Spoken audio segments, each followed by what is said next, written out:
Hello, Phil from Cape York, and I'm just busting out to one of my favourite places in Cape York to test a little setup that I've got. I thought I'd invite you along, so welcome. Welcome. It is a beautiful day. It's windy as a bastard here today, but I have the day off, so every day that I've got the day off is a better day than one of those days I have to work. So let's go there, let's test it out, and I'll explain more when we get there. Thank you.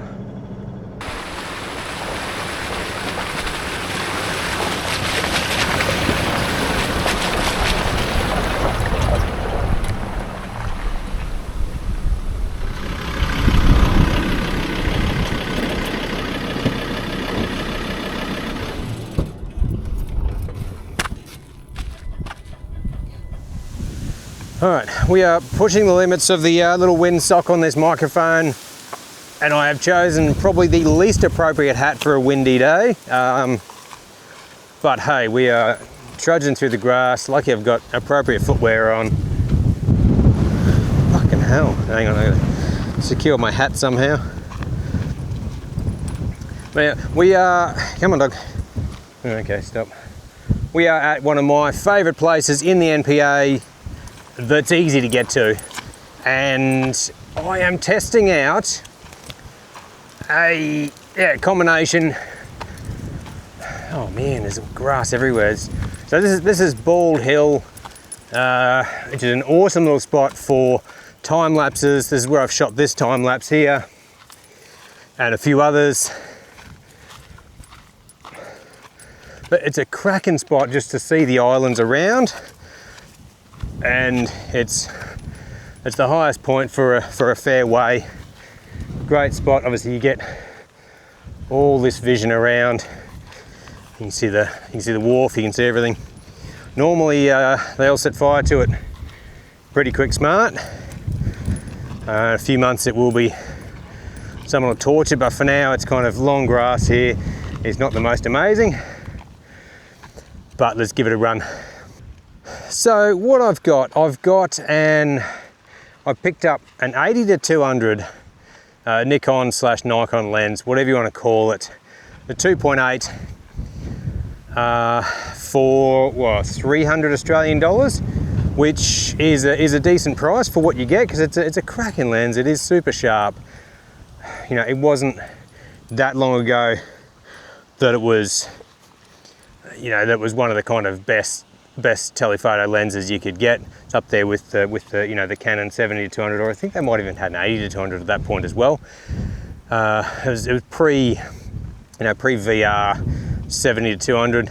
So I've had that. I've been using that a bit, and I've just gone and picked up one of the older like 2x teleconverters. A very sort of niche combo. It's impractically long, it's impractically heavy, and for stock video, probably not the sort of thing I'd normally run with. It's up there with, say, a fisheye lens, just to grab some niche shots based on what you're doing. I'm primarily going to use it for wildlife, birds, just getting some stuff. But I thought I'd come up here, test it out on some of the islands further out. I got Barn Island, one way out there, and you can see the clouds just ripping over the ocean there. So this is 80mm with just the 80-200 at full frame, f5.6.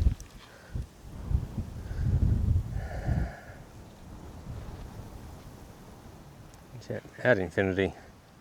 What are we, 1 2/3 stop over? Windy as a bastard, so we'll also see how much the jitters are. I've got next one is 200. Man, that jumped in actually a lot further than I thought. So let me centralize it on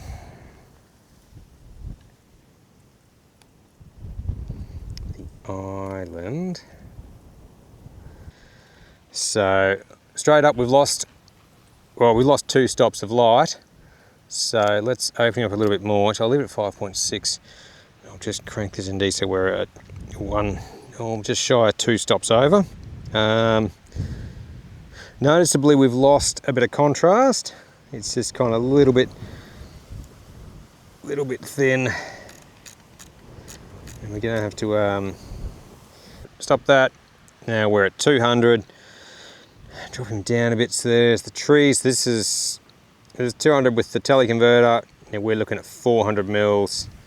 Yeah, sharpness is a little bit fuzzy. Okay, it's just, yeah, just have to be spot on with the focus. But in saying that, I can zoom in a lot more. Next one is going to be APS-C. Let's change a couple of settings. Change the image stabilization off. Again, we've lost more light. So I've set it up with the APS-C is at 60 frames. So it's a 1.5, so I can drop it down anyways. That's what I use for my slow motions. I've set up custom 1 is 24 at full frame. Custom 2 is APS-C at 60 frames, just so I can slow it down, and that's it's looking pretty good.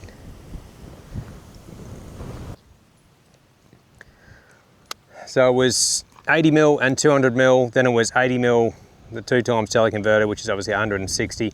Then it was 200 with the 2x teleconverter, which is 400, and the last one's APS-C at 1.5 crop, which is 600 mils. So I reckon that's pretty good. There is a massive seagull that lives around here somewhere. He's not here today, unfortunately.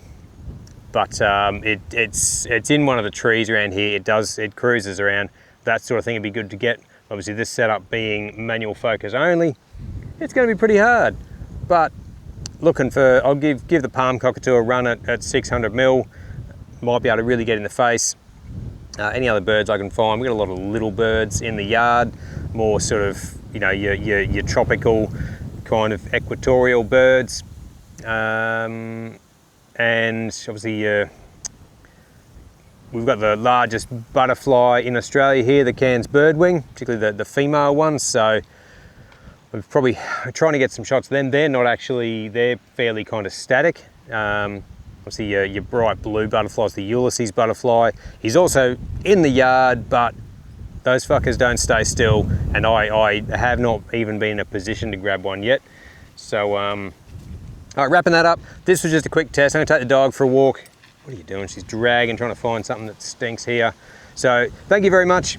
I would love in the comments if you use a